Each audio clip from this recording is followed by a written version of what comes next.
satisfied.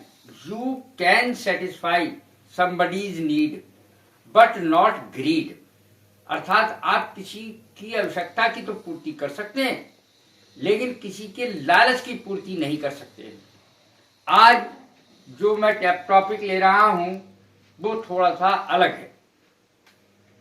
सार्वभौमिक सत्य, universal truth तथा प्राकृतिक घटनाएं, नेचुरल इवेंट्स को बताने के लिए केवल प्रेजेंट इंडेफिनिट टेंस का ही प्रयोग किया जाता है।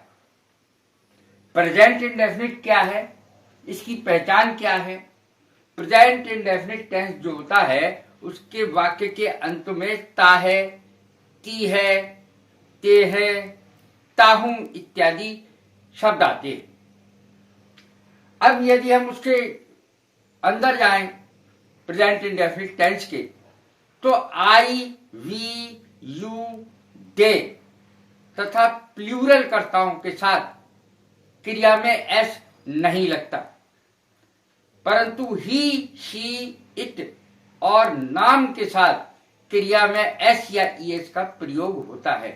इन सब में क्रिया की फर्स्ट फॉर्म ही आती है पूरे प्रेजेंट इंडेफिनिट टेंस में।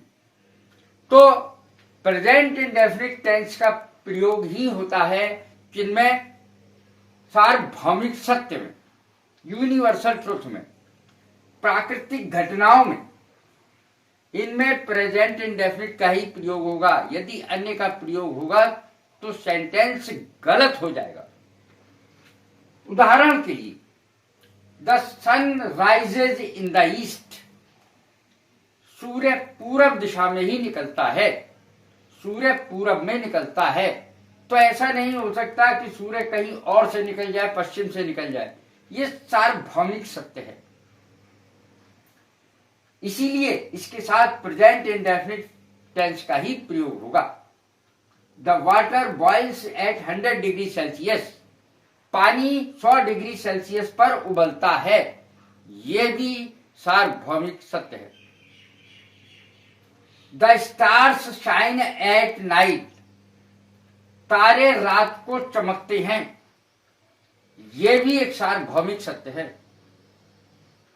The earth moves round the sun, पृथ्वी सूर्य के चारों ओर चक्कर लगाती है, ये भी एक सार्वभौमिक सत्य है। और इन सभी के साथ प्रेजेंट इंडेफिनिट टेंस का ही प्रयोग होगा। हनी इज स्वीट, शहद मीठा होता है, सत्य है। गॉड इज ग्रेट, ईश्वर महान है, ये भी सत्य है।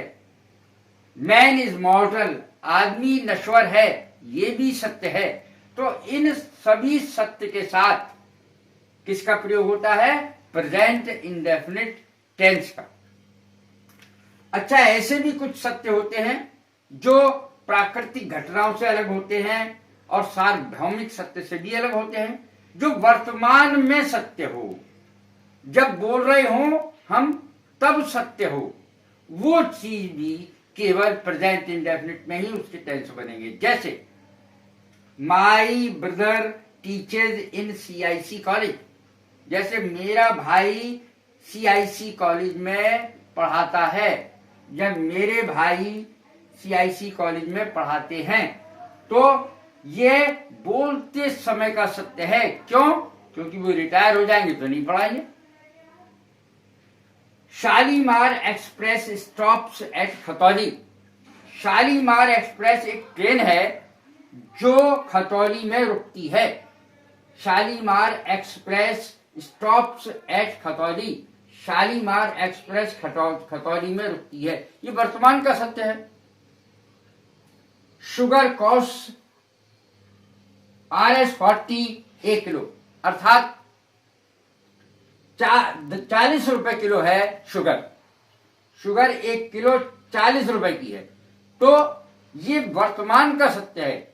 ये कीमतें बदलती रहेंगी, कभी आगे ज्यादा हो जाएगी या कम हो जाएगी, ये कोई निश्चित नहीं, केवल बोलते समय का सत्य है। तो बोलते समय के सत्य को भी हम प्रेजेंट इंडेफिनिट में ही बनाएंगे। The teachers take extra classes for weak students, कमजोर छात्रों के लिए टीचर्स यानी अध्यापक लोग क्या करते हैं, एक्स्ट्रा क्लासेस लेते हैं। तो ये भी वर्तमान का सत्य है, परंतु भविष्य का ऐसा ही रहेगा ऐसा सत्य नहीं है। केवल ये बोलते समय सत्य है, और बोलते समय सत्य को भी जो इस समय हम देख रहे हैं, जो भाव चल रहा है, जो हमारे बड़े भाई पढ़ा रहे हैं, टीचर्स क्या कर रहे हैं, एक्स्ट्रा क्लासेस ले रहे हैं, 40 रुपए किलो चीनी बिक रही है। तो इस प्रकार के जो सेंटेंस जब हम बनाएंगे अंग्रेजी में, वो हमेशा प्रेजेंट इंडेफिनिट टेंस में ही बनाएंगे, जिनके अंत में ता है, ती है, ते है, ताहू इत्यादि शब्दों का प्रयोग होता है। यदि आपको मेरी ये वीडियोस पसंद आ रही हो तो कृपया सब्सक्राइब कीजिए। Thank you very much.